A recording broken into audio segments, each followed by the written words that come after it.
Alright, good evening YouTube. In today's video, we're going to be going over types of progression and just progressive overload in a more general sense. So when it comes to the natural lifter, progression is going to be the most important thing that you need to implement in your training. You can't just go in and do the same thing all the time and expect to get better results as you grow. You do need to improve in some capacity. Now, the easiest ones to kind of get over will be explained to you today. So with progressive overload, there's a lot of different ways that progressive overload can be induced, and they vary in their value because of the things that you can and cannot, just because of how easy it is to manipulate certain things. So it's much easier to manipulate the tonnage, the training stress, much more than it is for other things, because at a certain point it almost becomes irrelevant, and you can kind of see that with the first point. So progressive overload can show itself in our training in one, increasing the range of motion. Now, like I said, some forms of progressive overload will become irrelevant to you. The reason why I want to include this one though, and this list comes from Brett Contreras on his website, which will be linked in the description below. With increased range of motion, this is definitely something that will be vital, but it usually stops being of importance past the novice stage, and if someone is recovering from an injury. So for a lot of my novices, I have them go as low as is comfortable for them, and then we work over time to improve the range of motion in, let's say, their squat. That's usually the movement that they struggle with the most when it comes to range of motion. So for them, we start out with the range of motion that is comfortable for them, and what I find is that I don't really need to do too much to actually increase their mobility or anything like that, because the movement itself will take care of that, and over time their range of motion will increase, and boom, progressive overload is being taken place because they're now handling a load through a longer range of motion. But at a certain point, the range of motion is going to be very consistent, and you're not going to try to calculate or periodize an approach in which range of motion increases to expect better growth in the muscle. You're not going to do that. So while it is something that should be taken into consideration, it's not something you're going to program for. The next one is using the same load and volume with better form, control, and less effort. So if you find that a workout that used to be much harder is now easier, you have gotten stronger. Like I said, if you take, let's say, 225 for 5, and then now 225 for 5 is a warm-up for you, that is proof that you've gotten stronger. That's proof that progressive overload is taking place, because you are now able to handle heavier loads and more volume.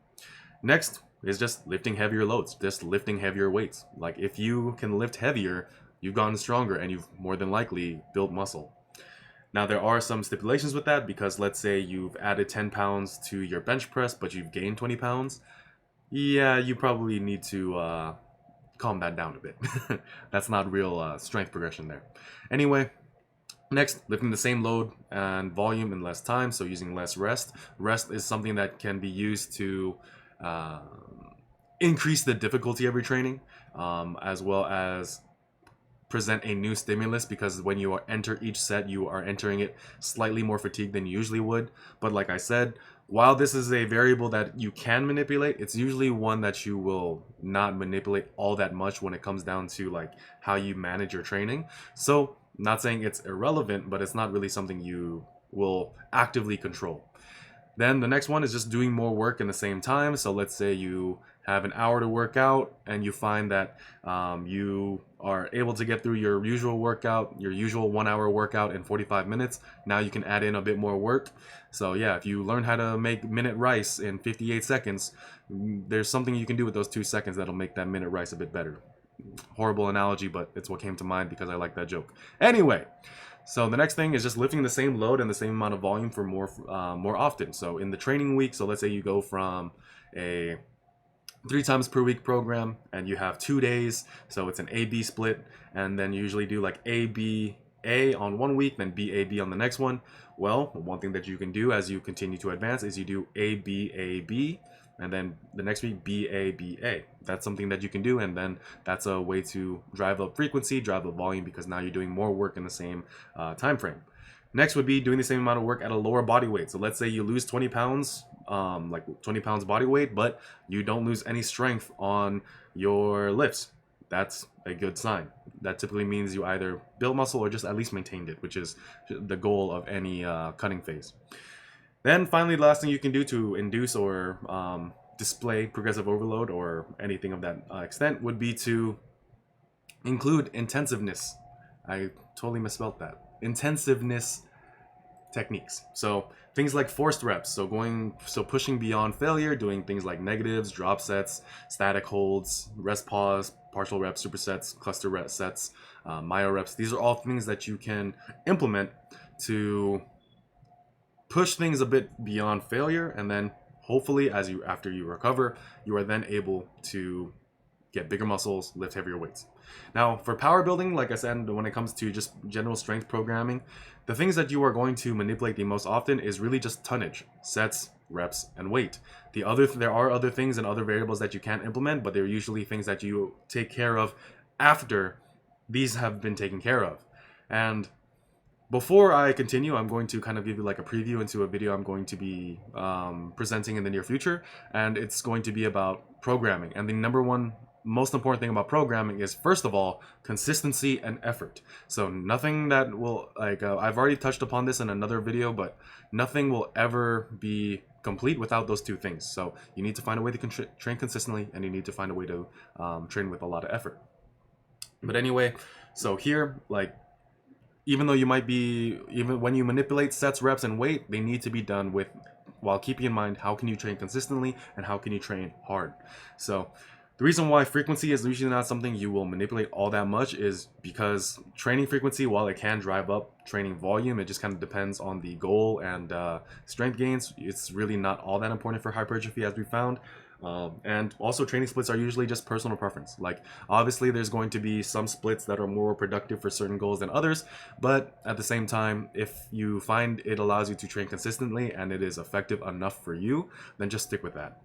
All right, so like I mentioned, consistency and effort are going to be the most important things. So like I said, make sure you take care of this before anything else. And then the question in our training becomes, how can we consistently apply effort? So this was something that kind of came to me when I started like training with a lot of different programs. So I did try 531. I did strong lifts. I did starting strength. I did the Alpha Destiny novice program for a while. I did some free programs released by Brian Alsrup. And one thing I kind of noticed as a result of running all these different kinds of programs is, like, for one, Brian Alsrup, he like kind of had the most complicated one for me, just because like one of his other videos, like, he really goes into depth about how you undulate intensities and volumes, and me being a new lifter at the time, I was like, oh shit, I gotta learn my stuff. So what I've found, like, over time is just what matters most is setting up a way in which your training is consistent, meaning your training is consistent and you are not sacrificing future hard work for current hard work. Because if you just push yourself into the dirt today and you dig yourself into a really deep hole, and then you're not able to recover from it, and you go to train the next week and you aren't able to get a productive training as a result, then you didn't really work hard. You just trained stupidly. So that's something that you need to take into consideration. So you need to set up a system that allows you to work hard in the present, but also allows you to work hard in the future as well. That's what matters most. You can't just sacrifice current hard, later down the line hard efforts for current hard efforts. So let's talk about some of the ways that you can implement that in your training. The first is evolving rep ranges. So whenever I saw rep ranges, I kind of whenever they were written in a program, I always thought to myself, like, so this, as long as I'm within this rep range, I'm doing good. But then it started to kind of bug me. I was just like, so when do I add weight? And then I kind of just made up this arbitrary rule, like, okay, I'll just add weight when I hit all 3 sets for whatever amount of reps are in the range, or if I hit 6 for the first set, then I'll add weight. So that's what you would usually do in evolving rep range. Now, I do think the evolving rep range does lend itself a bit better to strength, just because it leaves room for things like RIR, RPE, things of that nature. It allows you to really master a weight before you actually move on. So let's say with the evolving rep range for the bench press, you do 3 sets of 3 to 6 reps. So you add weight only after you can hit 3 sets of 6, or you hit a set of 6 and then you add weight. In either circumstance, both are good ways and good metrics to know that it's a good time to add weight, because if you can hit it for 6, you can probably hit 5 pounds or 10 pounds heavier for 3 sets of 3. And then if you hit it for 3 sets of 6, you definitely can add weight. Now that's just kind of that just elongates the training process, but it does allow you to really master a weight before you move on.